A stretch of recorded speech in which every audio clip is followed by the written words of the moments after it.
আসসালামু আলাইকুম প্রিয় বন্ধুরা, আপনারা যে মাঠটি দেখতে পাচ্ছেন এটা বাংলাদেশের বড় বিল চলন বিল।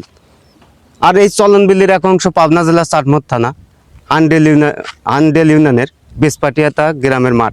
এই মাঠটির প্রায় 33 শতকের 2000 বিঘা জমি আমাদের এলাকার কৃষক ভাইরা চাষ করে থাকে। আর এই মাঠে প্রত্যেক দিন 200 থেকে 300 কৃষক, আমাদের মতো সাধারণ কৃষক কাজ করে। অথচ এই মাঠের মধ্যে একজনের যদি পানি পিপাসা লাগে, সে যে পানি খাবে সেই ব্যবস্থা আমাদের এই মাঠের আশপাশে নেই। তাদের আসতে হয় ছয়ঘাটি গ্রামে। তাই আমাদের এলাকার সকল নেতাবিন্দুদের বিনীতভাবে অনুরোধ করছি, এই লাটুম গাছের কাছে যদি একটা টিউবওয়েল করে দিতেন, আমাদের মতো সাধারণ কৃষক আপনাদের মন থেকে ভালোবাসত।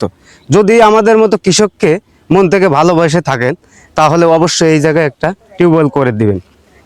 আমার কথা এবং ভাষা ভুল হলে সবাই ক্ষমার দৃষ্টিতে দেখবেন এবং ভিডিওটি প্রচুর পরিমাণে শেয়ার করে দিবেন, যেন আমাদের এলাকার সকল নেতাবিন্দুদের কাছে ভিডিওটা পৌঁছায়। সবাই ভালো থাকবেন।